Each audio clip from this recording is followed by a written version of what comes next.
ধনী বাড়ির একমাত্র মেয়েকে আজ পর্যন্ত পরিবারের একটা পুরুষও দেখেনি। শুনতে অবাক লাগলেও এটাই সত্যি। লোকের মুখে শোনা যায় কুসুমের মতো সুন্দর মেয়ে, তবে আজ পর্যন্ত তাকে কেউ কল্পনাতেও দেখেনি। হ্যাঁ, আব্দুল্লাহ আল আনসারি ধনীর একমাত্র মেয়ে হুরাইরা আফরিন হুর, যাকে এখনো পর্যন্ত কোনো বাইরের পুরুষ দেখেনি। 19টা বছর পার হয়ে গেছে, গ্রামের কোনো পুরুষের সাধ্য হয়নি তাকে দেখার। মেয়ের লেখাপড়ার জন্য বাড়ির মধ্যে স্কুল তৈরি করে আব্দুল্লাহ আল আনসারি সাহেব, এবং সেখানেই হয় একটা গার্লস কলেজ, যেখানে গ্রামের সব মধ্যবিত্ত পরিবারের মেয়েরা ও হুর লেখাপড়া করে। বাবা এবং 6 চাচার আদরের এক মেয়ে এবং 4 ভাইয়ের আদরের এক বোন হুর। বিশাল ধনী বাড়ির আশপাশে 12 ফুট উঁচু করে দেওয়াল করা। গ্রামে বিঘা বিঘা জমি এই ধনী পরিবারের। পূর্বপুরুষ থেকেই তারা ছিল অনেক সম্পদের মালিক। সেখান থেকে নামকরণ করা হয় ধনী পরিবার। 5 তলা বাড়ির এক এক তলায় 20টা থাকার ঘর, সব মিলিয়ে রাজপ্রাসাদ।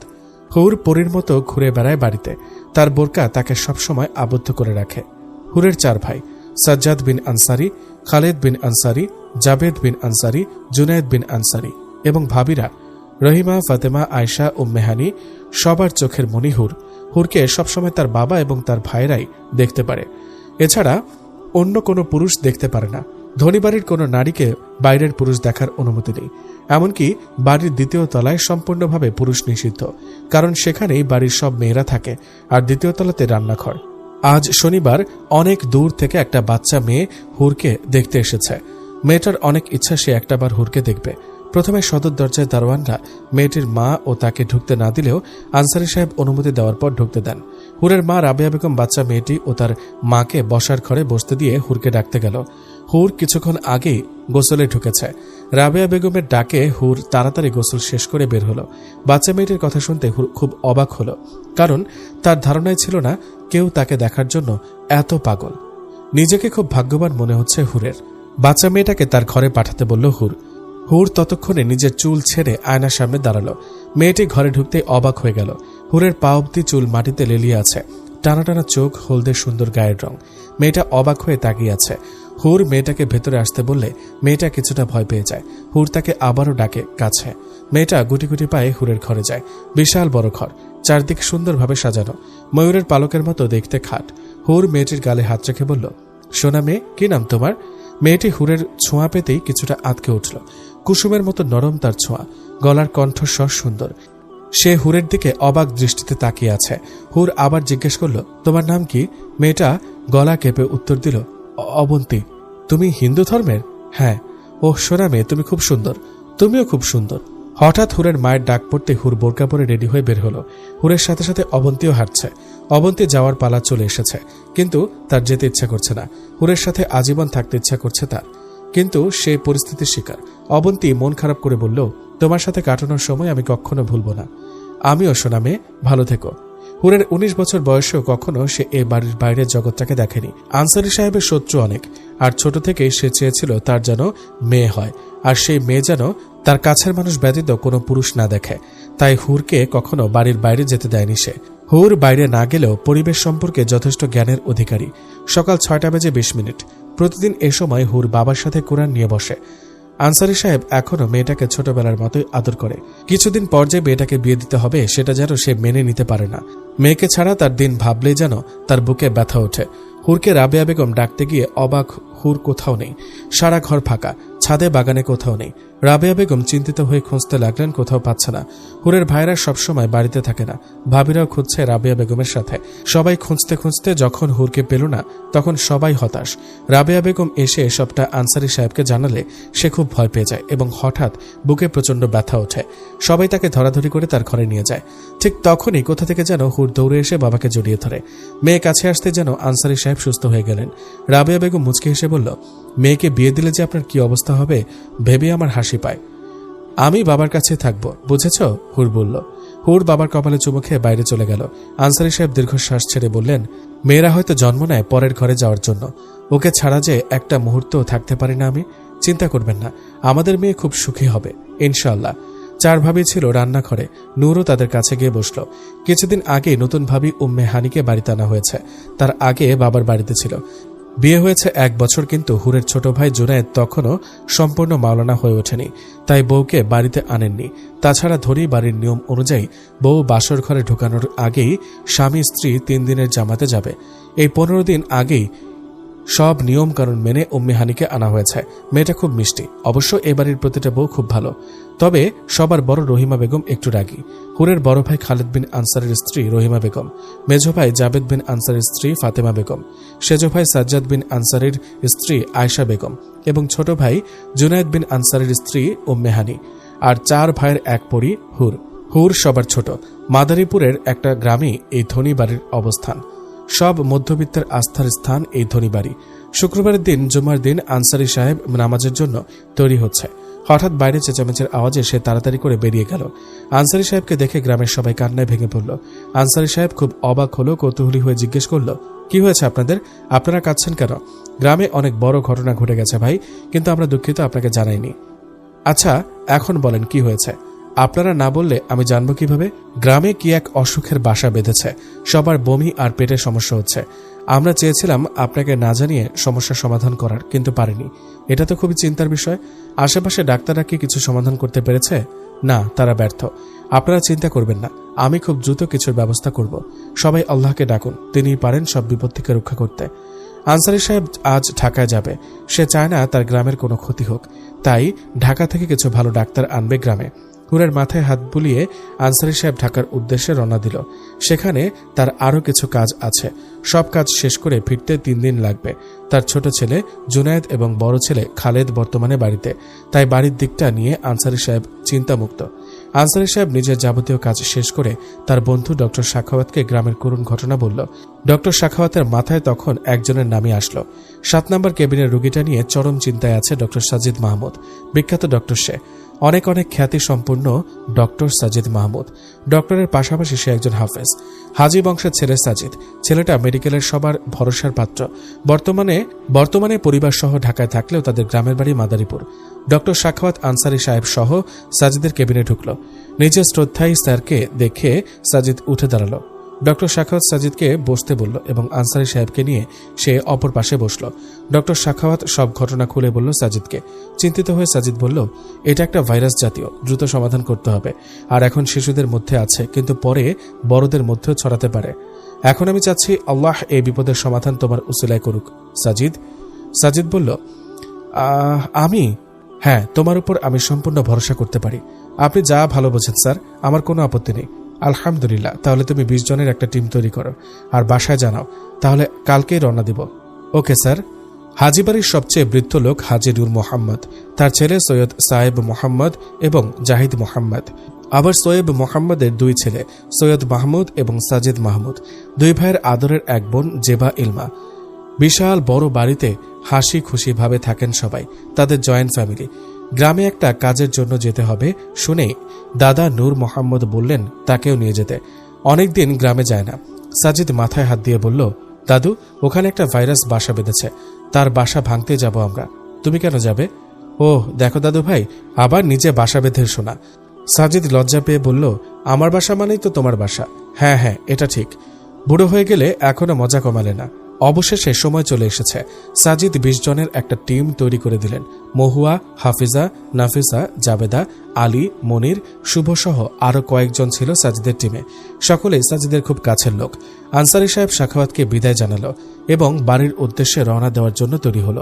সবার অগোচরে সাজিদকে একান্ত ডাকল সাখাওয়াত।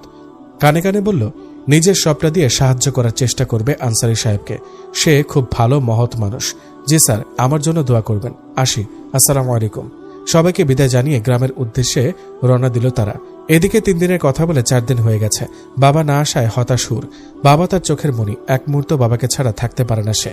একা একা লাগে তার বাবাকে ছাড়া। মাঝে মাঝে তার নিজের খুব অবাক লাগে। এত বড় হয়ে গেছে, তারপরও সে বাবার সাথে বাচ্চাদের মতো করে। এটাই হয়তো বাবার প্রতি ভালোবাসা। অনেক অপেক্ষার অবসান ঘটিয়ে ধনী বাড়িতে পা পড়ল আনসারী সাহেবের। হুর বাবা বাবা বলে দৌড়ে যেই বসার ঘরে আসবে, অমন সময়ই আবার থেমে গেল। অনেক লোক বসে আছে, সবাই তার বাবার সাথে কি কি বিষয় নিয়ে যেন আলোচনা করছে। হুর থেমে গেল। একটা লোককে পাঠিয়ে বলল যেন সে তার বাবাকে ডেকে দেয়। লোকটা আনসারী সাহেবকে কথাটা বলতে সে ছুটে আসলো। 4 দিন হয়ে গেছে মেয়েকে দেখে না সে। এদিকে ঘরে বসে নিচের সেই অচেনা অতিথি নিয়ে ভাবছে হুর। ওরা কারা, এখানে কেন এসেছে? হুরের ভাবনার ব্যাঘাত ঘটাল তার মা রাবেয়া বেগম। রাবেয়া বেগমের সাথে 3 মেয়েও আছে। রাবেয়া বেগম হুরকে উদ্দেশ্য করে বলল, হুর, এরা সবাই ডক্টর, ওনারা 20 জন এসেছে। এতক্ষণে তো মনে হয় তুমি গ্রামের সব খবরই জানো। ওনারা গ্রামে অসুস্থ শিশুদের জন্য এসেছে। মহুয়া, হাফিজা ও নাফিজা আশপাশে ড্যাব ড্যাব করে তাকিয়ে দেখছে। হুর মলিন কণ্ঠে বলল, আপনাদের সাথে পরিচিত হতে পেরে ভালো লাগলো। 3 জনেই হুরের দিকে তাকিয়ে বলল, তোমার সাথে পরিচিত হতে পেরে ভালো লাগলো। সবাইকে সবার থাকার ঘর দেখিয়ে দিল হুর। 5 দিন পর গ্রামের পরিস্থিতি কিছুটা ভালো। ফসল পাটের দিন থাকায় খাবার পানির সাথে পাট পচা পানি মিশে গিয়ে এই পেটের অসুখ হয় শিশুদের। আর বাচ্চাদের তাড়াতাড়ি অ্যাটাক করে, কারণ তারা সবসময় বেশিরভাগই এই পচা পানি খেয়েছে। মহুয়া আজ হঠাৎ বলল তার খুব হুরকে দেখতে ইচ্ছা করে। এতদিন হুরের মুখ দেখেনি তারা। 3 জনে গিয়ে ইচ্ছে প্রকাশ করল রাবেয়া বেগমের কাছে। তিনি হাসি মুখে অনুমতি দিলেন। 3 জনেই হুরকে দেখার জন্য পাগল। সবাই হুরের ঘরে হাজির। হুর মাত্র মাগরিবের নামাজ শেষ করেছে। রাবেয়া বেগম সহ সবাইকে হঠাৎ দেখে হুর অবাক হয়ে জিজ্ঞেস করল, কি হয়েছে আম্মু? ওরা তোমাকে একটু দেখবে, এজন্য ওদের নিয়ে আসলাম। ও, হুর হাসি মুখে বলল, এই যে আমি। এতক্ষণ হুর ও রাবেয়া বেগম কারো কথাই শুনতে পায়নি। তারা 3 জন এক নজরে হুরের দিকে তাকিয়ে আছে। হঠাৎ মহুয়া অবাক হয়ে বলল, তোমার নামও যেমন, তুমিও তেমন। সত্যি হুর? হুর মুচকি হেসে উত্তর দিল, তুমিও খুব সুন্দর। বসো না তোমরা সবাই, দাঁড়িয়ে থেকো না। কিছুক্ষণ আড্ডা দেওয়ার পর মহুয়া, হাফিজা, নাফিসা রুগী দেখার সময় হয়ে গেল। হুরকে বিদায় দিয়ে বাইরে আসলো ওরা 3 জন। শুভ, আলী, মনির এবং সাজিদ কি নিয়ে যেন আলোচনা করছিল। মহুয়া আলীর কাঁধে হাত দিয়ে বেহালভাবে দাঁড়িয়ে বলল, দোস্ত, পরি দেখেছিস? পরি? ধুর, কি বলিস? পরি দেখতে হলে অনেক সুন্দর হওয়া লাগে। শুনেছি সুন্দর ছেলেদের নাকি পরি দেখা দেয়। আমরা কি আর সাজিদের মতো এত সুন্দর যে আমাদের পরি দেখা দিবে? সাজিদ মাথা উঁচু করে মনিবের দিকে তাকিয়ে আবার শান্ত চোখে চোখ নামিয়ে নিল। আরে মজা নিস না, সত্যি হুর, পরি দেখেছি। পারলে নাফিসা আর হাফিজাকে জিজ্ঞেস কর, মহুয়া বলল।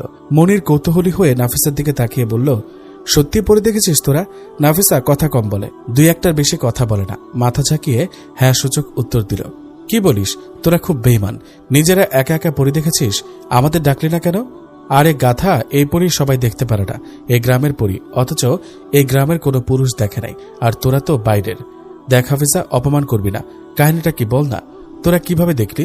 আনসারি আঙ্কেলের মেয়েকে দেখেছি আমরা। মহুয়ার কথা শুনতেই আলী, শুভ এবং মনির হো হো করে হেসে দিল। হাসতে হাসতে পাগল হয়ে যাচ্ছে ওরা। মহুয়া রেগে গিয়ে বলল, এই, তোরা এভাবে হাসছিস কেন? আমরা ভেবেছি সত্যি সত্যি পরি দেখেছিস, এখন দেখছি কোনো মানুষের এত প্রশংসা করছিস তোরা। আসলে তোরা না খুব ভালো মেয়ে। হাফিজা সন্দেহজনক দৃষ্টিতে তাকিয়ে বলল, কেন আমরা কি করেছি? না, এই যে কোনো মেয়ে হয়ে আরেকটা মেয়ের এত সুন্দর প্রশংসা করছিস, এজন্য বললাম। আসলে এমন মেয়ে কম আছে যারা অন্য মেয়েকে সুন্দর বলে। ভাই, ও অনেক সুন্দর, বর্ণনা করতে পারবো না তোকে, এত সুন্দর। আমি তো ছেলে হলে বিয়ে করে নিতাম। আলী সহ বাকি 2 জন ড্যাব ড্যাব করে তাকিয়ে মহুয়ার কথা শুনে বলল, চল তাহলে আমরা দেখে আসি। মহুয়া জোরে জোরে এসে বলল, এখন পর্যন্ত নাকি ওকে বাইরের কোনো পরপুরুষ দেখেনি। সবাই এটাই বলল, তোরা কিভাবে দেখবি? 3 জনেই মহুয়ার কথা শুনে হতাশ হয়ে বসে রইল। এতক্ষণ ধরে সাজিদ সব শুনছিল এবং কাজ করছিল। হঠাৎ সাজিদ বলল, এইসব হুড়পড়ি বাদ দে তোরা। আর আজকে যেসব বাচ্চারা কিছুটা সুস্থ, ওদের ঠিকঠাকভাবে দেখে বাসায় পাঠাবার ব্যবস্থা কর। এদিকে সব ঝামেলা শেষ হলে 2 দিন পরেই আমরা ঢাকা রওনা দিব। সৈয়দ সাহেব মোহাম্মদ চেয়ারে বসে হাদিস পড়ছে। হঠাৎ ফোন বেজে উঠল। ফোনের দিকে তাকাতে দেখল আদরের বড় ছেলে সৈয়দ মাহমুদ। ফোন ধরল সাহেব। আসসালামু আলাইকুম আব্বু। ওয়ালাইকুম আসসালাম। কেমন আছো তুমি? আলহামদুলিল্লাহ, আপনি কেমন আছেন? আমিও খুব ভালো আছি। তোমার কি খবর? দেশে আসবো, আর ভালো লাগে না আপনাদের ছাড়া। বুকের মধ্যে খালি খালি লাগে। আরো আগেই তো বলেছিলাম টাকা পয়সার কোনো কমতি নেই আমার। কেন এত কষ্ট করো? ছোট থেকে স্বপ্ন দেখেছি বিজ্ঞানী হব। ভালোভাবে তো বলতেও পারতাম না, তখন থেকে স্বপ্ন। আর এই কঠিন স্বপ্ন পূরণ করতে তো একটু কষ্ট করতেই হতো। তোমাকে নিয়ে আমার গর্ব হয়। আমার ভাবতেও অবাক লাগে তুমি আমার ছেলে হয়ে এত শান্ত। সাজিদ তো কথার আগেই রেগে যায়। ওহ আব্বু, ওর কি অবস্থা? খুব ব্যস্ত মনে হয়। কিছুদিন ধরে ফোনেও পাওয়া যাচ্ছে না। হ্যাঁ, ও হয়তো আমাদের গ্রামের বাড়ির ওখানে গেছে কোথাও একটু কাজে। ওখানে নাকি কি একটা পেটের অসুখ দেখা দিয়েছে, সেটাই দেখছে। ও আচ্ছা, আম্মুকে জানিয়ে দিয়েন এই মাসের মধ্যে আসছি। আসসালামু আলাইকুম। ঠিক আছে, ওয়ালাইকুম আসসালাম। মাঝে মাঝে সৈয়দ সাহেব ভেবে পায় না সে এত রাগী, কিন্তু তার এই ছেলেটা এত শান্ত কিভাবে? কিভাবে একটা ছেলে মানুষ এতটা নিশ্চুপ থাকতে পারে? সৈয়দ সাহেবের ভাবনার ব্যাঘাত ঘটালো সুরাইয়া বেগম। কি ভাবছে না তো? না, কিছু না। তোমার ছেলের এবার বুদ্ধি হলো, দেশে আসার জন্য রাজি হলো এবার। সুরাইয়া বেগম অবাক হয়ে বলল, মাহমুদ ও দেশে আসছে? হ্যাঁ, এই মাসের মধ্যে আসছে। আনসারী সাহেব গ্রামের প্রতিটা বাড়ি ঘুরে দেখছে, বাচ্চারা অনেকদিন পর সুস্থভাবে খেলাধুলা করছে। তার মনটা খুশিতে ভরে উঠল। তার পেছনে পেছনে হাঁটছে সাজিদ। দুইজনেই একসাথে আসরের নামাজ শেষ করে বাড়ি ফিরল। কাল সাজিদের ঢাকা যাওয়ার পালা। ব্যাগপত্র গোছাচ্ছে সবাই। সকাল 7:20। মহুয়া, হাফিজা এবং নাফিসা হুরের থেকে বিদায় নিতে গেল। হুর মন খারাপ করে বলল, আর কয়েকটা দিন থেকে গেলে ভালো হতো না? আবার একদিন ঘুরে যাব। আজকে আসি? ঠিক আছে, নিজের খেয়াল রেখো, তুমিও ভালো থেকো। সবাই বাড়ি থেকে বের হলো। আনসারী সাহেব এবং সাজিদ মুখোমুখি হয়ে দাঁড়িয়ে হাতে হাত মিলিয়ে আনসারী সাহেব বলল, আমি জানি আল্লাহ সকল সৃষ্টির মালিক এবং আল্লাহই সব কিছু করতে পারেন, সে সব জানেন, কিন্তু তারপরও তোমার মতো কারো উসিলাতে সে এই গ্রামের বাচ্চাগুলোকে দেখাশোনা করিয়েছে, তাতে আমি শতবার আলহামদুলিল্লাহ বলবো। খুব ভালো লাগলো তোমার সাথে পরিচিত হয়ে। এভাবে বলবেন না, এটা আমাদের দায়িত্ব। আল্লাহ যা করেন ভালোর জন্যই করেন। আমারও আপনার সাথে পরিচিত হয়ে খুব ভালো লাগলো। আগের দিনের রাজাদের মতো গ্রামটাকে দেখে রেখেছেন, আর এই গ্রামটা পুরোই একটা পরিবারের মতো, সত্যি খুব সুন্দর। ভালো থেকো, আর কোনো প্রয়োজন হলে অবশ্যই স্মরণ করবে বাবা। আনসারী সাহেব বলল, আপনিও ভালো থাকবেন, আন্টিকে আমার সালাম নিতে বলবেন। আজকে তাহলে আসি, আসসালামু আলাইকুম। অবশেষে মাদারীপুর ত্যাগ করার উদ্দেশ্যে গাড়িতে উঠল 20 জনের টিমটি। দেখতে দেখতে আজ শনিবার 1 ঘন্টা ধরে গাড়ি দাঁড়িয়ে আছে বাড়ির বাইরে। এদিকে বাড়ির মেয়েদের তৈরি হওয়া এখনো শেষ হচ্ছে না। আসলে মেয়েদের দেরি সবকিছুতেই, কিন্তু শুধু বোরকা পড়তে তো এত দেরি হওয়ার কথা না। সাজিদ এতক্ষণ কিছু না বললেও এবার খুব বিরক্ত হলো। বাড়ির মধ্যে ঢুকতেই দেখল সবাই বের হচ্ছে। থেমে গিয়ে তাড়াতাড়ি গাড়িতে উঠল। জেবা একটা ব্রাউন কালারের গাউন পরেছে, সাথে হিজাব। অপূর্ব লাগছে তাকে। জেবা সাজিদ এবং মাহমুদের একমাত্র বোন। মাহমুদ আজকেই ফিরেছে। সবাই তাকে আনতেই যাচ্ছে। সবাই গাড়িতে উঠবে এমন সময় একটা গাড়ি এসে থামল সবার সামনে। সবাই কৌতূহলী হয়ে তাকিয়ে আছে, কেউ গাড়ি থেকে নামছে না। বিরক্ত হয়ে সাজিদ বলল, এইভাবে হুট করে গাড়ি নিয়ে বাড়ির মধ্যে ঢুকেছেন কেন? কে আপনি? সাজিদ অস্থির হয়ে দারোয়ান দারোয়ান বলে ডাকতে লাগলো। দারোয়ান আসলেই সাজিদ বলল, উনি কে? কত কিছু জিজ্ঞেস করছি কিন্তু উত্তর দিচ্ছে না। উনাকে বাড়িতে ঢুকতে দিয়েছেন কেন? দারোয়ান মাথা নিচু করে দাঁড়িয়ে আছে, কোনো কথা বলছে না। হঠাৎ গাড়ির দরজা খোলার আওয়াজে সবাই গাড়ির দিকে তাকিয়ে আছে। সবার মধ্যে টানটান উত্তেজনা। কালো পাঞ্জাবি পরা, মাথায় টুপি, হাতে ঘড়ি পরা এক সুদর্শন পুরুষ বেরিয়ে এলো গাড়ি থেকে। সবাই অবাক হয়ে গেল। সুরাইয়া বেগমের খুশিতে চোখ পানি টলমল করছে। সৈয়দ সাহেব দৌড়ে গিয়ে ছেলেকে জড়িয়ে ধরলেন। মাহমুদ নিচু স্বরে বলল, আসসালামু আলাইকুম, কেমন আছেন আব্বু? ওয়ালাইকুম আসসালাম, আলহামদুলিল্লাহ বাবা, খুব ভালো আছি। তোমাকে এতদিন পর দেখে আরো ভালো লাগছে। সাজিদ মাহমুদের কাছে যেতেই মাহমুদ বাবাকে ছেড়ে ভাইকে জড়িয়ে ধরল। কেমন আছো? আল্লাহ ভালো রেখেছেন, তোমাকে খুব মিস করতাম, এতদিন পর দেখে ভালো লাগছে। জেবা গাড়ির পেছনে দাঁড়িয়ে তার 2 ভাইকে দেখছে। মাহমুদ হঠাৎ খেয়াল করল জেবাকে। জেবার দিকে সে তাকাতেই সুরাইয়া বেগম জেবার হাত ধরে মাহমুদের কাছে আনল। জেবার মুখ ঢাকা, চোখগুলো দেখা যাচ্ছে। মাহমুদ সাজিদকে ছেড়ে জেবার দিকে অপলক দৃষ্টিতে তাকিয়ে আছে। সাজিদ জেবাকে নিজের বাহুডোরে আবদ্ধ করে বলল, ভাইয়া, এটা আমাদের বোন জেবা। মাহমুদ এখনো বিশ্বাস করতে পারছে না, সেই আদুরে পিচ্চি এত বড় হয়ে গেছে। জেবা এর আগে মাহমুদের ছবি দেখেছে, কিন্তু কথা বলেনি। মাহমুদ যখন আমেরিকায় তার আন্টির কাছে চলে যায়, তখন জেবার 5 বছর বয়স। এরপরে আর কখনো জেবাকে দেখেনি সে। তার ইচ্ছা ছিল অনেকদিন পর একসাথে বাস্তবে দেখবে জেবাকে। আজকে তার সেই ইচ্ছা পূরণ হলো। 5 বছরের সেই পিচ্চি বাবুটা আজ 18 বছরের যুবতী হয়ে গেছে। ভাবতে ভাবতে কখন যে মাহমুদের চোখে পানি চলে এসেছে সে টেরই পায়নি। জেবা সবাইকে অবাক করে দিয়ে মাহমুদের চোখের পানি নিজ হাতে মুছে দিয়ে বলল, ভাইয়া। মাহমুদ জেবাকে জড়িয়ে ধরে জেবার কপালে চুমু খেল। সোনা বোন আমার, হয়েছে হয়েছে, সব কান্নাকাটি ভিতরে গিয়ে হবে, সবাই ভিতরে চলো। জেবাকে অত আদর করার প্রধান কারণ হলো জেবার জন্ম হওয়ার পর দায়ী জানায় মৃত সন্তান হয়েছে, কিন্তু পরে দেখা যায় মৃত না, কিন্তু বাচ্চা শারীরিকভাবে প্রচুর দুর্বল। এরপরেও অনেকগুলো ঝড় বয়ে যায় জেবার উপর। সৈয়দ সাহেবের খুব আদরের মেয়ে জেবা, আর এত ঝড়ঝাপটার কারণেই বোনকে 2 ভাই পাগলের মতো ভালোবাসে। ড্রয়িং রুমের সোফায় বসে তসবিহ গুনছে নূর মোহাম্মদ। নাতি আসবে শুনে খুব খুশি সে। তাছাড়া মাহমুদ তার অন্যতম প্রিয় ব্যক্তি। অনেক ভদ্র আর ঠান্ডা মেজাজি হওয়ায় ছোট থেকে দাদার সাথে খুব ভাব ছিল মাহমুদের। তবে সাজিদের সাথে সবসময় খুঁটিনাটি নিয়ে ঝগড়া লেগেই থাকে নূর সাহেবের। ঝগড়া বলতে এটা মজার ঝগড়া। মাহমুদ বাড়ির মধ্যে ঢুকতেই নূর সাহেব বসা থেকে উঠে দাঁড়ালো। মাহমুদ দাদাকে সালাম দিয়ে জড়িয়ে ধরল। দাদাও নাতিকে পেয়ে খুব খুশি। কেমন আছো দাদু? খুব ভালো আছে সোনা, এত বছরে তো একটুও বুড়ো হওনি। হঠাৎ নূর সাহেব বলে উঠল, সব তো ঠিক আছে, কিন্তু একটা জিনিস কি দেখেছ? মাহমুদ অবাক হয়ে তাকিয়ে রইল। কিছু বুঝে ওঠার আগে নূর সাহেব বলল, তুমি তো আমার থেকেও বুড়া হয়ে গেছো। আমি তো ঠিক সময় বিয়ে করায় তোমার দাদির মতো সুন্দরী রমণী পেয়েছিলাম, কিন্তু তুমি তো পাবে না। তোমার মতো বুড়ার কাছে তোমার দাদি বেঁচে থাকলেও তো বিয়ে বসতো না। মাহমুদ এবার বুঝতে পারল দাদার আসল কাহিনী। সাজিদ একটু মজা করে বলল, দেখেছ আম্মু, দাদুর ভাইয়ার বউয়ের দিকে চোখ পড়েছে। সুরাইয়া বেগম কিছু বলল না, মুচকি এসে ভেতরে চলে গেল। জেবা নূর সাহেবকে উদ্দেশ্য করে বলল, আমার ভাইয়া তোমার বউয়ের থেকে সুন্দর বউ পাবে, দেখে নিও, বুঝছ? হ্যাঁ হ্যাঁ, দেখব নে। আমার বউয়ের মতো বউ পেতে হলে গলায় কলস বেঁধে নদীতে নামতে হবে তোমার ভাইয়ের। ইস, কি না একটা তার বউ, তা নিয়ে এত গৌরব। আর আমার ভাইয়ের বউ তোমার বউয়ের চেয়ে 1000 গুণে সুন্দর হবে, আর তোমার বউয়ের মতো গোমরা মুখ হবে না, আচার খেলে বকবেও না। হয়েছে, আমার বউয়ের নামে আর বাজে কথা বলো না। সবসময় তুমি আমার বউকে হিংসা করতে। আর ওই ছোটটা, সাজিদকে ইশারা করে বলল, ওটা তো আমার বউয়ের দিকে নজর দিত। ইস, মৃত্যুর আগে আমার মায়াবী বউটা কারো বদনজরের শিকার হয়েছে। ভাবতেই কষ্ট হচ্ছে, আমার কিডনিটা ফেটে যায়। সাজিদ হা হয়ে তাকিয়ে আছে। মাহমুদ হো হো করে হেসে দিল। জেবাও হেসে লুটিপুটি খাচ্ছে। সাজিদ মাথায় হাত দিয়ে বলল, একজন হাফেজের নামে এইসব বদনাম করে দিলে তুমি? ছি, তোমার বইয়ের দিকে আমি কোন জন্মে তাকিয়েছিলাম, সেই তো স্বামী স্বামী করে পিছে ঘুরত। নূর সাহেব সিঁড়ি দিয়ে উঠতে উঠতে বলল, যাও সরো তো, আমার বইয়ের নামে বাজে কথা বলো না। তোমার সাথে কথা বলাটা আমার ভুল হয়, যাও এখন। নূর সাহেব উঠে চলে যেতেই সাজিদ মাহমুদকে বলল, দেখেছ ভাইয়া, সবসময় এভাবে আমাকে অপমান করে। তার বুড়ি বইয়ের দিকে কে তাকায় বলো তো? মাহমুদ মুচকে হেসে বলল, থাক, আমরা তোমার জন্য সুন্দর বউ এনে দিব, আর কোনো বুড়োর দিকে তাকিও না। সাজিদ চলে যেতে যেতে বলল, তুমিও দাদুর থেকে কম না, সময় আছে, দুজনেই ভালো হয়ে যাও। মাহমুদ দীর্ঘশ্বাস ছেড়ে মনে মনে বলল, পাগল একটা। জেবা মাহমুদকে মাহমুদের ঘরে নিয়ে গেল। ভাইয়া, তুমি রেস্ট নাও, পরে কথা হবে আবার। আর আম্মুর নিজে হাতে ঘরটা গুছিয়েছে। আম্মুর মুখে শুনেছি তুমি খুব পরিষ্কার পরিচ্ছন্ন থাকতে পছন্দ করো, তাই আমি নিজ হাতে সবকিছু পরিষ্কার করেছি। দেখো, কোথাও নোংরা নেই। মাহমুদ জেবার মাথায় আলতো করে হাত বুলিয়ে দিয়ে বলল, তুমি আমার মিষ্টি পাগলি বোন।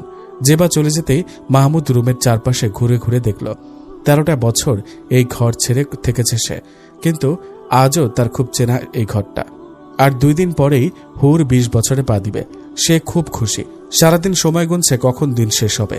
এবার জন্মদিনে আনসারি সাহেব হুরকে বাইরে বের হওয়ার অনুমতি দিয়েছে। গ্রামের সব বাচ্চারা আজকে ধনী বাড়িতে। হুর এই প্রথম বাড়ির সদর দরজা দিয়ে বাইরে পা দিয়েছে। পুরো গ্রামটা ঘুরে দেখেছে। হুরকে দেখেও সবাই খুব খুশি। সাদা বোরকার সাথে সাদা হিজাব, হাতে পায়ে সাদা মোজা, যেন সত্যি কোনো হুর। বাচ্চারা হুরকে পাগলের মতো ঘিরে ধরেছে। হুরও বাচ্চাদের দেখে খুব খুশি। হুরের সব ভাইরা হুরের জন্মদিনে বাড়িতে থাকে। বাড়িতে মিলাদের আয়োজন করেন আনসারি সাহেব। সাজ্জাদ হুরের কাছে গিয়ে বলল, এবার সন্ধ্যা হয়ে গেছে, আমাদের বাড়ির মধ্যে যেতে হবে, না হলে বাবা আর আসতে দিবে না। হুর সবাইকে আল্লাহ হাফেজ বলে বাড়িতে চলে গেল। বাড়ির বাইরে সব মেয়েদের আর বাচ্চাদের আনা হয়েছিল হুরকে দেখানোর জন্য। সবার মনে কৌতূহল ছিল, তাই আনসারি সাহেব গ্রামের সব মেয়েদেরকে হুরকে দেখতে দিয়েছে। আনসারি সাহেবের শত্রুরা সবসময় বলেন কিনা, এক মেয়ে এই মেয়ে দেখানোর উত্তেজনা দিয়ে সবার প্রিয় হয়ে থাকেন আনসারি। কিন্তু কখনোই কিছু বলেনি আনসারি সাহেব। তিনি মনে মনে বলেন, তার কুচকুচে কালো একটা মেয়ে হলেও সে এভাবেই রাখতেন। মেয়েরা মায়াবী, রূপিণী, সেটা যতই কালো হোক না কেন, কখনো কোনো মেয়ে অসুন্দর হয় না। আল্লাহ প্রতিটা মেয়েকে বিশেষ গুণ দিয়ে তৈরি করেছে। আনসারি সাহেব আরও বলেন, আমার সুন্দর মেয়ে হয়েছে, তাই সেটা সবার সামনে তুলে ধরব কেন? মেয়েরা আড়ালে থাকবে, মেয়েদের সবাই দেখবে কেন? হুর বাবার এই পাগলামি খুব ভালোবাসে। বাবাকে ছাড়া এক মুহূর্ত থাকতে কষ্ট হয় তার। রাতে ঘরে বসে বই পড়ছেন আনসারি সাহেব। নিজের শারীরিক সমস্যার কারণে সারা বছর গরম পানি খায় সে। রাবেয়া বেগম আনসারি সাহেবের জন্য গরম পানি এনে তার পাশে বসে বললেন, দেখতে দেখতে মেয়েটা 20 বছরে পা দিল, এবার আমাদের ওকে বিয়ে দেওয়া উচিত, এই জগৎটাকে বুঝতে দেওয়া উচিত। রাবেয়া বেগমের কথায় আনসারি সাহেবের বুকটা যেন ফেটে যাওয়ার অবস্থা, কিন্তু কিছু করার নেই, মানতে হবে। মেয়েরা বাড়ির মেহমান, তারা চিরস্থায়ী না। আনসারি সাহেব শান্ত গলায় উত্তর দিলেন, তুমি হুরকে বুঝিয়ে বলো, আর আমিও দেখব, তবে কোনো তাড়াহুড়া না। আমার মেয়ের উপযুক্ত কারো হাতেই তাকে তুলে দিব। মাহমুদ ঘরে বসে আছে, নিজের ঘর নিয়ে তার চরম গবেষণা। দাদাও তার পাশে বসে বসে হাদিস পড়ছে, পুরোই বাচ্চাদের মতো। সেই সন্ধ্যায় এসেছে, এখনো যায় না। মাহমুদকে কাচুমাচু করতে দেখে দাদা বললেন, কি ব্যাপার, কাচুমাচু করছো কেন? আমি এখানে, তাই সমস্যা হচ্ছে নাকি? প্রেম টেম করো নাকি? আমাকে বলতে পারো, আমি আবার কারো কথা কাউকে বলি না। আরে না, প্রেম করি না। বিজ্ঞানীদের আবার প্রেম তুমি গেলে আমি ঘুমাবো, এজন্য এমন করছি। তোমার দাদির সাথে আমার প্রথম দেখা হয় নদীর পাড়ে, সে কি সুন্দর অনুভূতি। হয়েছে, পরে শুনবো এই কিচ্ছা, ছোটবেলাও শুনিয়েছ। হ্যাঁ, আমার প্রেম কাহিনী শুনবে কেন? যাও যাও, তোমার দাদির মতো একজন পারলে এনে দেখাও। দাদির মতো তো জীবনেও আনবো না। তারপর আমার বইয়ের দিকে তুমি নজর দিবা, তাই না? তোমরা খুব চালাক হয়ে গেছ, কথায় পেরে ওঠা যায় না। যাও তো যাও, ঘুমাও, আমার বউকে স্বপ্ন দেখো না আবার। দাদা চলে যেতেই মাহমুদ মুচকি হেসে শুয়ে পড়ল, অনেক ক্লান্ত লাগছে তার। সকাল 6টা, মাহমুদ নামাজ পড়ে নিজের ঘরের ছোট্ট বারান্দায় বসে চা খাচ্ছে আর বই পড়ছে সে। পাশেই সুরাইয়া বেগম দাঁড়িয়ে আছে, জেবাও কাচুমাচু করছে। মাহমুদ সব খেয়াল করেও কিছু বলছে না। দেখতে দেখতে 15 দিন হয়ে গেছে দেশে এসেছে। আসার 5-6 দিন পর থেকেই তার মায়ের এমন ভাব বুঝতে পারছে মাহমুদ। মাহমুদ বই থেকে মুখ উঠিয়ে সুরাইয়া বেগমের দিকে তাকিয়ে বলল, বসো এখানে। সুরাইয়া বেগম স্থির নিঃশ্বাস নিয়ে বসে আছে। সাজিদ কোথায়? মেডিকেলে। সকাল সকাল কি যেন জরুরি কাজ পড়ে গেছে, তাই আরো অনেক আগে বেরিয়ে পড়েছে। আচ্ছা, এবার সত্যি করে বলো তো আম্মু, তুমি আমাকে কি কিছু বলতে চাও? কিচ্ছু লুকাবে না, কি বলতে চাও বলো প্লিজ। আমি তো তোমারই ছেলে, আমাকে বলতে কিসের ভয়? আসলে কি বলো। দেখো, তুমি বড় হয়েছ, এখন তোমার একজন সঙ্গী দরকার, যে তোমাকে দেখে রাখবে, তোমাকে ভালোবাসবে। তোমার যদি কাউকে পছন্দ থাকে আমাকে বলতে পারো, আর না হলে আমরা চাচ্ছি আমাদের পছন্দ করা কাউকে খুব শীঘ্রই তুমি বিয়ে করো। মাহমুদ মুচকে এসে বলল, আচ্ছা এই ব্যাপার, এটা বলতে তুমি এতদিন আমার পেছনে ঘুরেছ? সত্যি তুমি যে কি ছেলের সাথে কথা বলতে পারো না?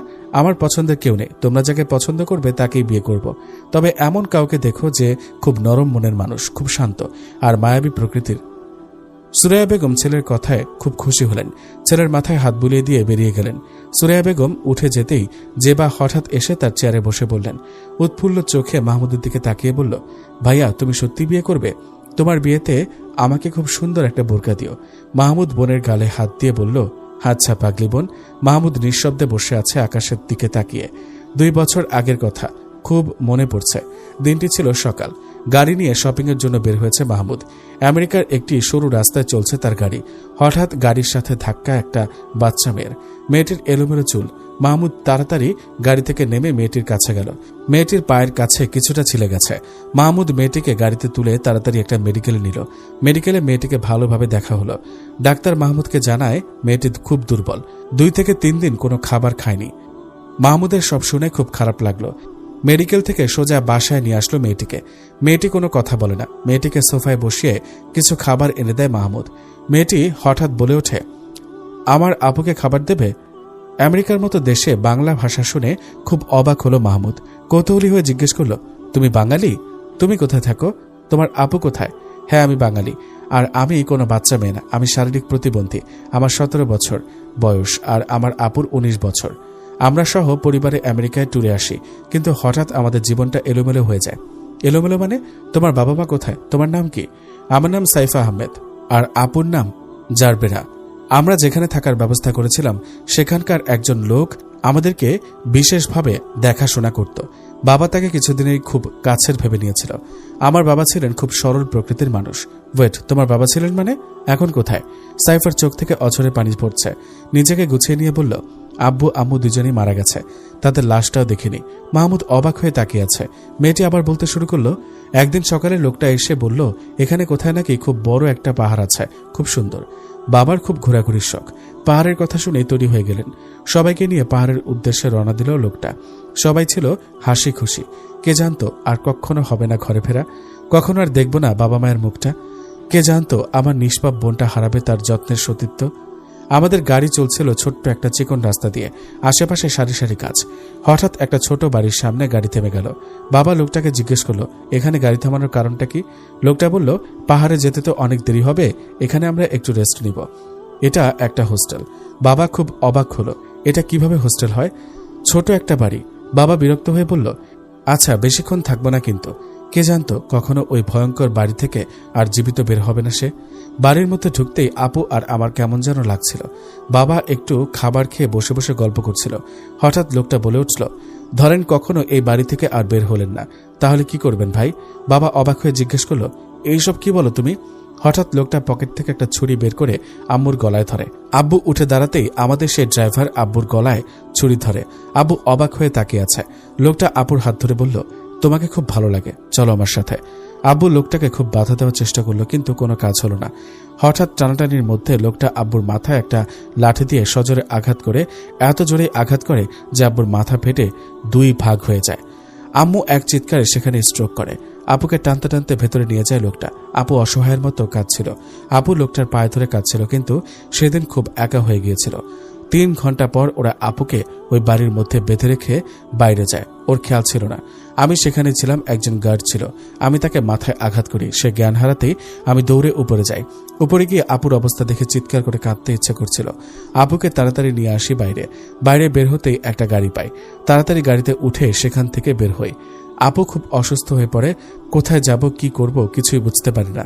এখন সারাদিন এখানে ওখানে ঘোরাঘুরি করি, রাতে কোথাও ঘাপটি মেরে বসে থাকি।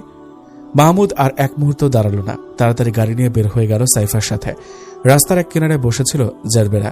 হঠাৎ সাইফাকে দামি গাড়ি থেকে নামতে দেখে খুব অবাক হলো। সাইফা দৌড়ে এসে জারবেরার পাশে দাঁড়ালো। মাহমুদও গাড়ি থেকে নামলো। মাহমুদকে দেখে খুব অবাক হলো জারবেরা। কিছুক্ষণ টুকটাক কথা হওয়ার পর দুইজনকে নিয়ে বাসায় ফিরে মাহমুদ। প্রথমে জারবেরা রাজি হয়নি। সে আর কাউকে বিশ্বাস করতে চায় না, তার সব শেষ। সে চায় আর কারো প্রতারণার শিকার হতে না, কিন্তু তার ভাবনা সম্পূর্ণ ভুল। কিছুদিন যাওয়ার পরেই জারবেরা বুঝতে পারে তার জন্য এই জায়গাটা নিরাপদ, কিন্তু বাবা মায়ের শোক এখনও কাটাতে পারেনি সে। কিন্তু ঝামেলা শুরু হয় কয়দিন পর। 3 জনের জীবনে কালো মেঘ নেমে আসে। জারবেরার জরায়ুতে ক্যান্সার ধরা পড়ে। খুব অসুস্থ থাকায় মাহমুদ জোর করে মেডিকেলে নিয়ে যায়। ডাক্তার জানায় জারবেরার জরায়ুতে ক্যান্সার হয়েছে, সাথে ব্লাড ক্যান্সার। ডাক্তারের কথা শুনে মাহমুদের পায়ের নিচে থেকে মাটি সরে গেল। কি করবে কিছুই বুঝতে পারছে না। কাঁপা কাঁপা কণ্ঠে ডাক্তারের দিকে করুণ দৃষ্টিতে তাকিয়ে বলল, কিছুই কি করা সম্ভব না?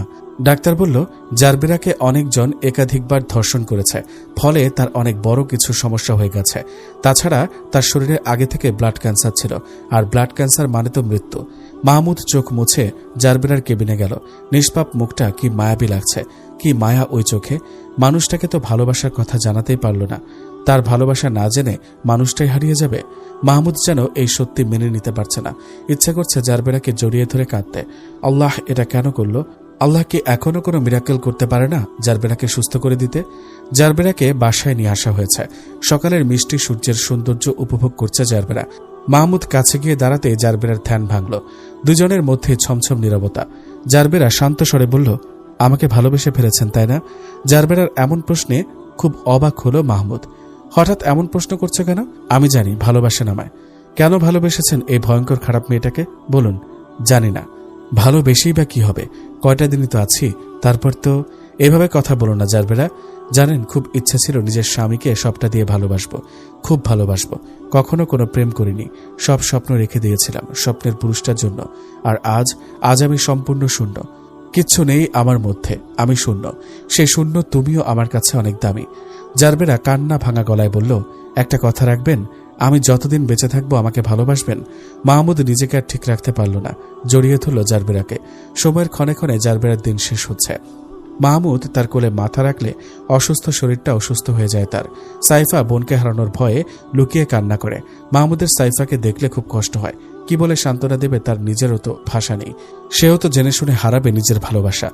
জারবেরার বাঁচতে খুব ইচ্ছা করে মাহমুদকে আরো কিছুদিন ভালোবাসতে, কিন্তু কি আর করার। শরীর দিন দিন নিমিষে শেষ হয়ে আসছে। যতই দিন যায় ততই অবনতি ঘটছে শরীরের। একদিন সকাল 6টা, সাইফা নিজের হাতে সকালে নাস্তা তৈরি করছে। মাহমুদ একটা কাজে বের হবে, তাই তাড়াতাড়ি আজকের খাওয়া দাওয়া করা হচ্ছে। মাহমুদ খাবার টেবিলে সবাক। জারবেরা এখনো ওঠেনি। মাহমুদ সাইফাকে উদ্দেশ্য করে বলল, তুমি সব গুছিয়ে বসো, আমি জারবেরাকে তুলে আনছি। আমি বাইরে গেলে আর খাবে না। ঠিক আছে ভাইয়া। মাহমুদ সাইফার রুমের সামনে গিয়ে জোরে জোরে ডাকছে, কিন্তু কোনো সারা শব্দ নেই। দরজা ধাক্কা দিতে দেখলো দরজা খোলা। ভেতরে ঢুকতে মাহমুদ নিস্তব্ধ হয়ে গেল। জারবেরার নিথর দেহটা মাটিতে পড়ে আছে, ফ্যাকাশে হয়ে গেছে মুখটা। মাহমুদ দৌড়ে গিয়ে জারবেরার মাথাটা নিজের কোলে নিয়ে জারবেরার গালে হাত দিয়ে তাকে ডাকতে লাগলো, কিন্তু না, কোনো কাজ হলো না। কখনো ফিরবে না জারবেরা, চলে গেছে সে। মাহমুদ জারবেরাকে বুকে নিয়ে জোরে চিৎকার করে। সাইফা চিৎকারের আওয়াজে নিচে থেকে তাড়াতাড়ি উপরে আসে। ঘরে ঢুকতেই তার পায়ের নিচের মাটি সরে যাওয়ার মতো অবস্থা। চিৎকার করে বোনের পাশে যায়। চলে গেছে জারবেরা। সাইফা জারবেরাকে বুকের সাথে মিশিয়ে কাঁদছে। মাহমুদ পাগলের মতো করছে, কি করবে বুঝতে পারছে না। মনে হচ্ছে জারবেরার সাথে সেও চলে যেতে পারলে ভালো হতো। জারবেরার দাফন কাফনের কাজ শেষ করে দুইজনেই দুটি কোনায় গুটিসুটি মেরে বসে আছে। সাইফাকে পাগলের মতো দেখাচ্ছে। মাহমুদের গায়ে এখনো সেই সকালের পাঞ্জাবিটা। খাবারগুলো এখনো সেভাবেই টেবিলে পড়ে আছে। দুইটা মানুষকে খুব একা করে চলে গেছে জারবেরা, খুব একা।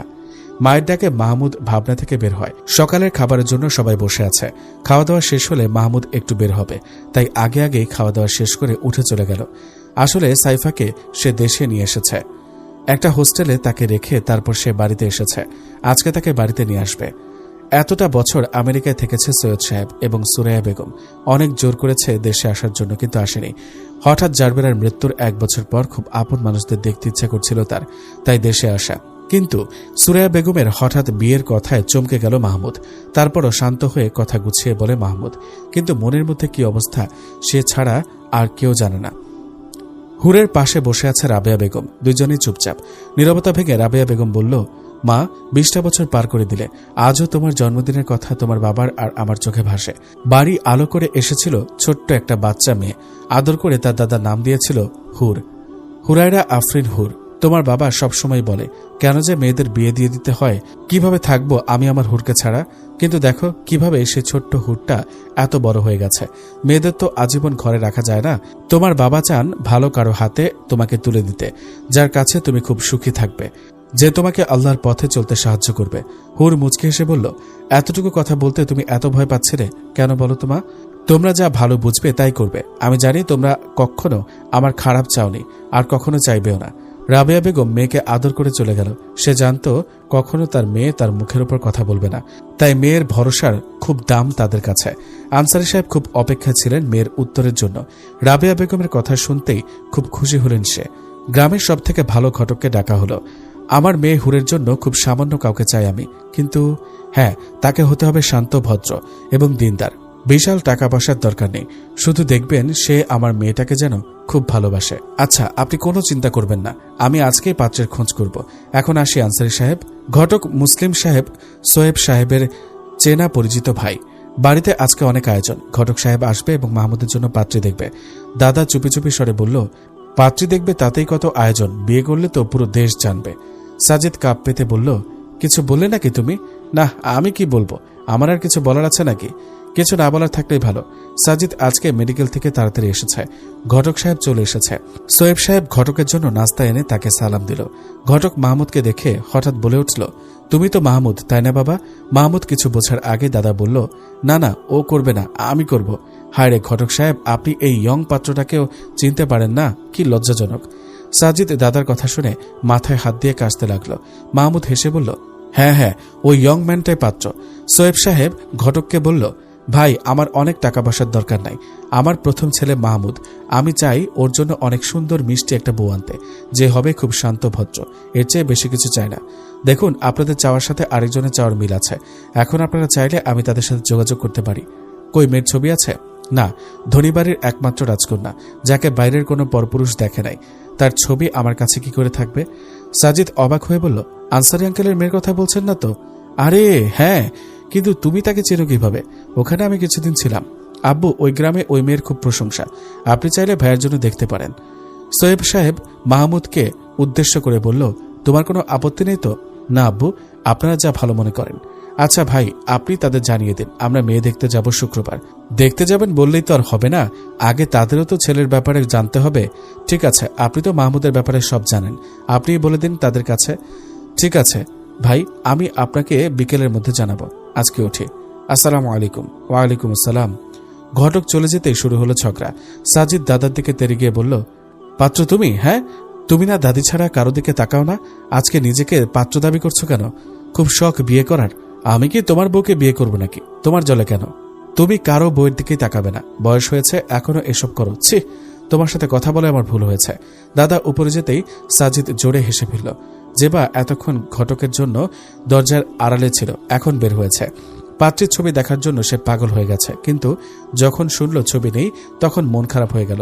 সাজিদ আর চোখে জেবার দিকে তাকিয়ে বলল, এখনো কোনো গ্যারান্টি নেই। যদি তোমার এই শান্ত ভাইকে তারা পছন্দ না করে তাহলে তো গেল। বিজ্ঞানীরা একটু শান্তই হয়, বুঝেছ? আর আমার ভাইকে যে পছন্দ করবে না তার কপালে বিয়েই নেই। মাহমুদ দূর থেকে জেবা আর সাজিদের ঝগড়া দেখে মুচকে হাসল। আকাশের দিকে তাকিয়ে নিজের মনে মনে বলল, কে আসবে? কেউ কি আমাকে জারবেরার মতো ভালোবাসবে? হুর জানলার পাশে বসে আছে, নিজের ডায়েরির একটা পাতা আজকে শেষ করল। জানি না আমি আপনি কেমন হবেন, যেমনই হবেন আমি ভালোবাসবো। ডায়েরিটা রেখে নিচে তাকাতে দেখল ঘটক সাহেব বাড়ির মধ্যে ঢুকেছে। হুর চোখ ফিরে নিজের পাখিদের খাবার দিতে লাগলো। ঘটক সাহেব অনেকক্ষণ ধরে বসে আছে। এদিকে আনসারী সাহেবের আসার নাম নেই। গ্রামে আজকে একটা প্রাইমারি স্কুলের কাজ চলছে, সেখানেই সকাল সকাল বের হয়েছে আনসারী সাহেব। রাবেয়া বেগম খবর পাঠিয়েছে। 1 ঘন্টা পর বাড়ি ফিরেছে আনসারী সাহেব। ঘটক সাহেবকে সালাম দিয়ে বসলেন আনসারী সাহেব। কি খবর ভাই, কেমন আছেন? ঘটক সাহেব বলল, আলহামদুলিল্লাহ, আপনার কি খবর? আমার খবর তো ভালো, একটা ছেলে দেখেছি। ও, ছেলের নাম কি? কি করে, কোথায় থাকে? ছেলে আমেরিকা থেকে এসেছে, হয়তো আপনি চিনবেন। আপনার এখানে ছেলের ছোট ভাই থেকে গিয়েছে কয়েকদিন, নাম হচ্ছে সাজিদ। ও, সাজিদের বড় ভাই। আচ্ছা, আপনি ছেলের ছবি এনেছেন? হ্যাঁ। ঘটক সাহেব আসার সময় মাহমুদের একটা ছবি নিয়ে এসেছিল ফোনে। আনসারী সাহেবকে সেটা দেখাতে সে খুব খুশি হলেন। মাশাআল্লাহ, ছেলে তো খুব সুন্দর, দেখে মনে হচ্ছে খুব ভদ্র। বাস্তবে এমন হলে তো আলহামদুলিল্লাহ। আমি চাচ্ছি তাদের সাথে যোগাযোগ করতে। ওনারা শুক্রবার হুর আম্মুকে দেখতে আসতে চায়, কিন্তু কোনো পুরুষ দেখতে পারবে না। ওনাদেরকে বলবেন বাড়ির মেয়েদের নিয়ে আসতে, তাহলে আমরা কোনো আপত্তি করব না। ঠিক আছে, তাহলে আজকে উঠি, ছবিটা রেখে দেন, হুর আম্মুকে দেখাবেন। ঠিক আছে। রাবেয়া বেগমকে ছবি দিয়ে হুরের কাছে পাঠানো হলো। হুর ছবি দেখতে চায় না। বাবা মায়ের পছন্দের ওপর তার সম্পূর্ণ আস্থা আছে। সে ছবি দেখে বাবা মায়ের পছন্দকে উপহাস করতে চায় না। আজ শুক্রবার। মাহমুদ ফজরের নামাজ শেষে ছাদে হাঁটছে। হঠাৎ পেছনে জেবার ডাক। এত সকাল সকাল জেবাকে দেখে অনেক অবাক হলো মাহমুদ। জেবা তো নামাজ শেষ করে ঘুমায়, হঠাৎ আজকে ওর কাছে কেন? কিরে, এত সকাল সকাল ঘুম থেকে উঠেছ কেন? আরে, ভাবিকে দেখতে যাব না, তাকে দেখার উত্তেজনায় তো রাতে ঘুমই হয়নি আমার। হায় রে, সেটা তো আরো পরে, তুমি এখন ঘুমাও। না না, এখন আর ঘুমাবো না। কখন বের হব সেটা বলো। দেখি আব্বু জানে, যেহেতু গ্রামের পথ, তাই হয়তো সকালের নাস্তা শেষে বের হব। ঠিক আছে, তুমি তাহলে থাকো, আমি ছোট ভাইয়াকে ডেকে তুলি। জেবা চলে যাবে এমন সময় মাহমুদ আবার ডাকলো। হ্যাঁ ভাইয়া বলো। দাদা কি করে? আর বলো না, তোমাকে বলতেই ভুলে গেছি। সকাল সকাল গোলাপ আপুকে টেনে তুলেছে কাপড় আয়রন করার জন্য। বাড়ির কাজের মেয়ের নাম হচ্ছে গোলাপ। তারপর জুতা কালি করার জন্য তাড়াহুড়া করছে, মনে হচ্ছে তার জন্য মেয়ে দেখতে যাওয়া হবে। মাহমুদ মুচকে হেসে বলল, সমস্যা কি? দাদার ভালো লাগলে দাদার জন্য নিয়ে আসবো। খেয়ে দিয়ে কাজ নেই, আমার ভাইয়ের জন্য দেখা মেয়ে ওনাকে দেব, উনি ওনার মৃত বউকে ভালোবাসুক। তুমিও তাড়াতাড়ি রেডি হও, 6টা বেজে গেছে, আসো রেডি হবে। তুমি যাও, আমি পরে আসছি। আজকে হুরকে দেখতে যাবে সবাই, সেজন্যই দাদার এত সাজগোজ। সকাল 9টায় যাবে সবাই, এখনই বের হবে। জেবা আরো আধ ঘন্টা আগেই রেডি হয়ে বসে আছে। মাহমুদ একটা কালো পাঞ্জাবি পরেছে, সাদা শরীরে কালো পাঞ্জাবি, কালো ঘড়িতে খুব ভালো লাগছে তাকে। আর সুন্দর দাড়িগুলো যেন তাকে আরো বেশি ফুটিয়ে তুলেছে। সাজিদ সাদা পাঞ্জাবি পরেছে। দুনিয়ার উল্টে গেলেও তার পাঞ্জাবির কালার চেঞ্জ হয় না, সবসময় সাদা। সুরাইয়া বেগম যাবে না বলেছিল, কিন্তু যখন শুনল মেয়ে ছেলেদের সামনে আসবে না, তখন যাওয়া বাধ্যতামূলক হয়ে গেল। সবাই গাড়িতে উঠেছে। ধানমন্ডি থেকে গাড়ি চলতে শুরু করলো। মাহমুদ আর সাজিদ দুই পাশে, জেবা মধ্যে, আর দাদা সামনে ড্রাইভারের সাথে বসেছে। জেবার একটার পর একটা প্রশ্নের উত্তর দিতে দিতে দাদা ক্লান্ত হয়ে গেল। পদ্মা সেতুর ওপরে গাড়ি উঠতে দাদা বলল, কেউ এই মেয়েকে বাইরে ফেলে দাও, খুব বিরক্ত করছে। সাজিদ বলল, সাহস তো তোমার কম না, ওর 2টা ভাই এখানে বসে আছে আর তুমি ওকে বাইরে ফেলে দিতে বলছো? দেখো, এখানে কিন্তু তোমার ছেলেও নেই, আমরা চাইলে কিন্তু তোমাকেও বাইরে ফেলে দিতে পারি, তাই সাবধানে কথা বলো। তোমরা আমাকে হুমকি দিচ্ছ তাই না? বিচার দিব আমার ছেলের কাছে, তারপর দেখব কি হয়। সুরাইয়া বেগম আর সোয়েব সাহেব ওই গাড়িতে বসেনি, তারা তাদের ব্যক্তিগত গাড়িতে আসছে। হুর নিজের ঘরটা চারদিকে তাকিয়ে তাকিয়ে দেখছে, পুরো ঘরটা গুছিয়েছে। তুই ভাবিও তাকে সাহায্য করেছে। অবশ্য কখনো সে নিজের ঘর অন্যকে গোছাতে দেয় না, আজকে তারা খুব জোর করে গুছিয়ে দিয়েছে। সকাল থেকে রান্নাঘরে রাবেয়া বেগম, অনেক রান্না, তাই হাতে হাতে করেছে।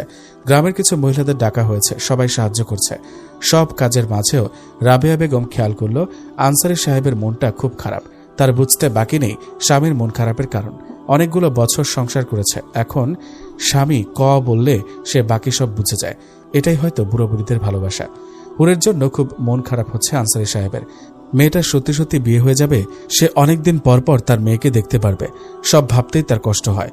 12টা 20 বাজে। গাড়ি এসে থামল ধনী বাড়ির সামনে।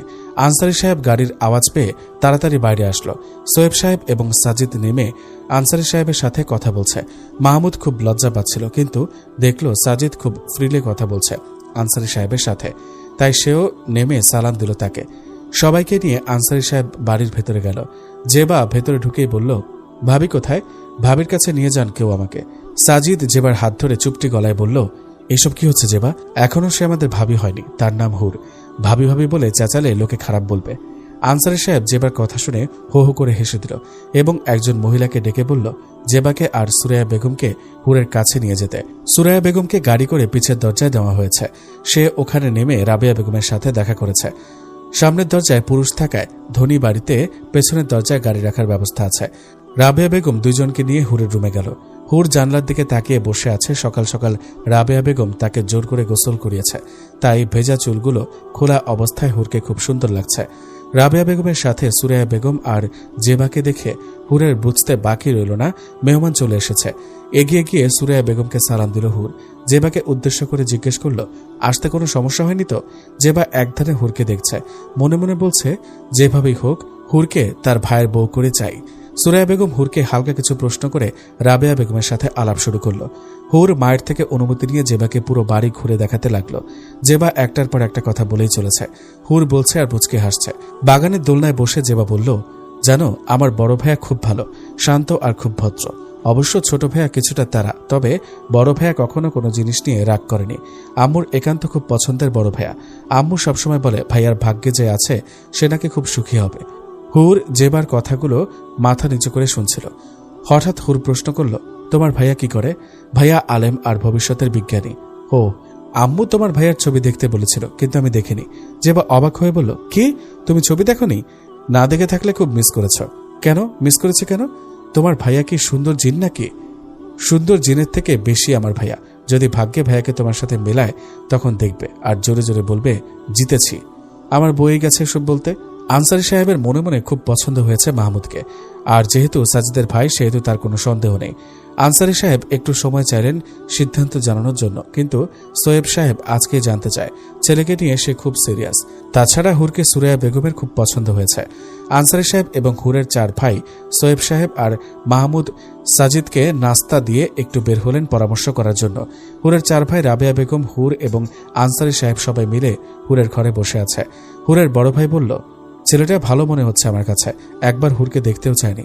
হুরের মেজো ভাই বলল, হুরকে দেখতে চায়নি বলে তো ভালো, এটা তো কোনো কথা না। এমনও তো হতে পারে যে ছেলের প্রেম আছে, বলা তো আর যায় না। ছেলের কথায় বিরক্ত হয়ে আনসারি সাহেব বললেন, তোমরা থামবে? তখন থেকে কি শুরু করেছ? সিদ্ধান্ত ভালোভাবে নিতে হবে, বাইরে মেহমান বসে আছে। আনসারি সাহেব হুরকে উদ্দেশ্য করে বলল, মা, সংসার তুমি করবে, ওই মানুষটার সাথে সারা জীবন তুমি থাকবে। এখন সিদ্ধান্ত তোমার, তুমি যা বলবে তাই হবে। হুর অনেকক্ষণ চুপ থেকে উত্তর দিল, বাবা, আপনি মেহমানদের হ্যাঁ বলে দিন। আমার মন বলছে হয়তো আপনাদের দোয়ায় আমি কখনো খারাপ থাকবো না।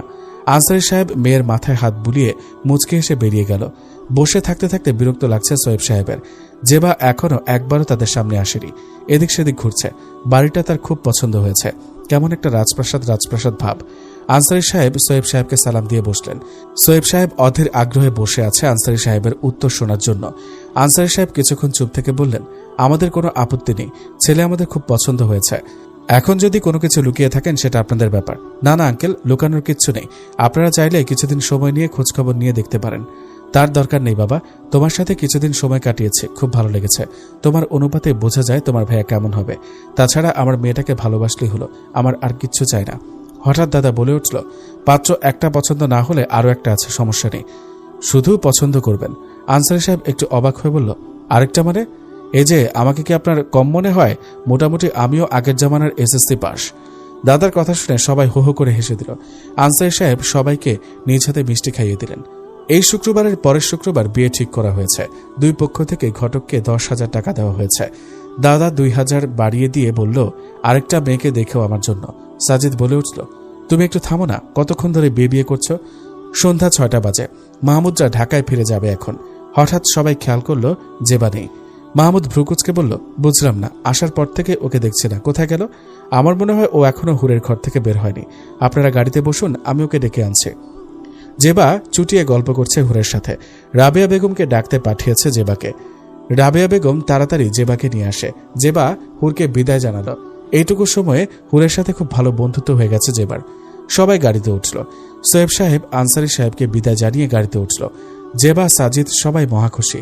মাহমুদ একধানে বাইরে তাকিয়ে আছে। সাজিদ মাহমুদের কানের কাছে গিয়ে বলল, এই হুরের মাঝেই না হয় জারবেরাকে খুঁজে নিও। সাজিদের কথা শুনে মাহমুদ আকাশ থেকে পড়ার মতো অবস্থা। সাজিদ কিভাবে জারবেরার কথা জানল?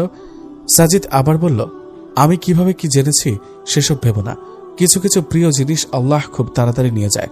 এখন মন খারাপ করে থেকো না, না হলে কিন্তু দাদা নিয়ে যাবে হুর ভাবিকে। মাহমুদ মুচকি হেসে সাজিদের কথা উড়িয়ে দিল। মাহমুদের জানা হয়ে গেছে সাজিদ এসব কিভাবে জানল। যেদিন মাহমুদ বাড়ি ফিরেছে ওই দিনের বিকেলের কথা। মাহমুদের ডায়েরি পড়েছিল বারান্দার চেয়ারে, আর সেখানে বসেছিল সাজিদ। মাহমুদের একটা জরুরি ফোন আসে, আর তখন মাহমুদ একটু বাইরে যায়। ওই সময় সাজিদ ডায়েরিটা পড়ে।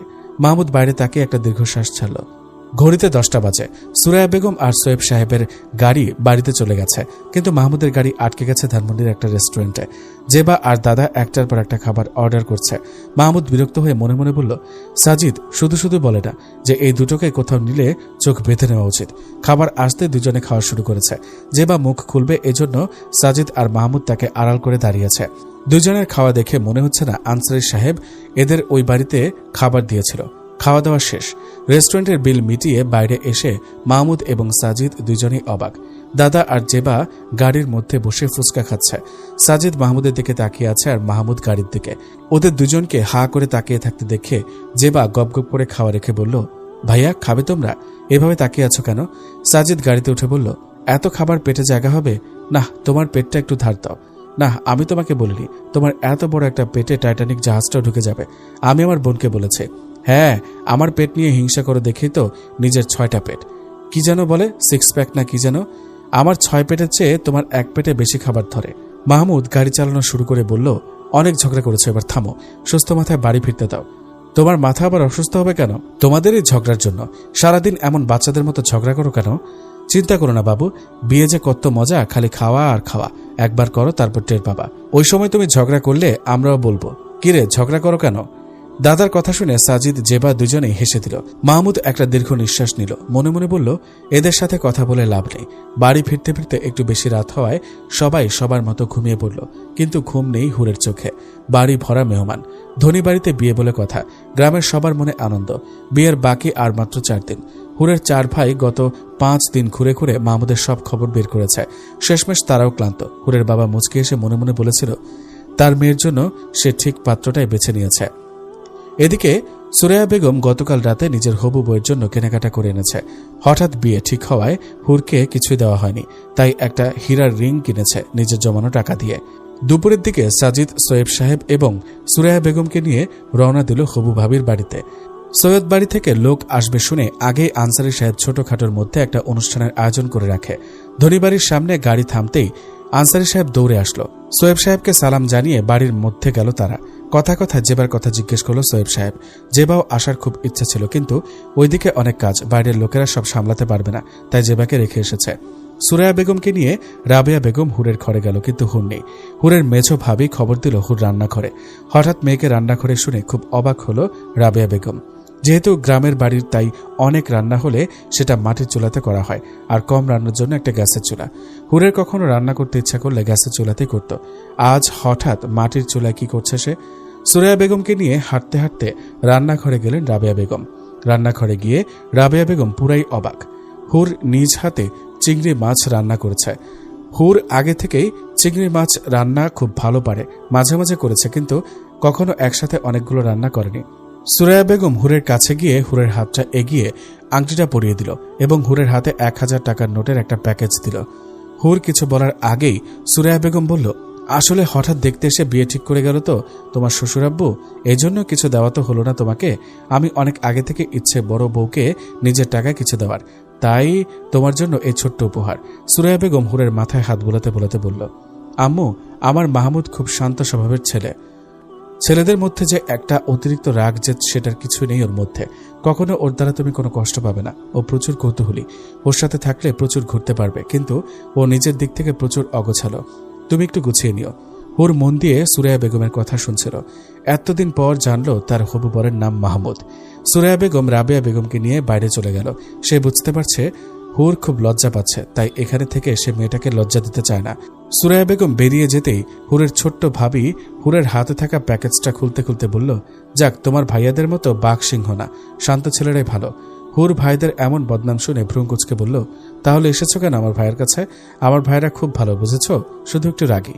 শুধু একটি রাগী কথাটা শুনে হুরের সেজ ভাবি হো হো করে হাসতে লাগলো। হুর কিছুটা অবাক হয়ে জিজ্ঞেস করলো, এভাবে হাসার কি আছে? একটু রাগী আর বাকি তো সব ঠিকই আছে, তাই না? আমার এক একটা ভাই এক একটা ফুল। হুরের সেজ ভাবি হাসি থামিয়ে বলল, ফুল ঠিক আছে মানলাম, কিন্তু একটু রাগী।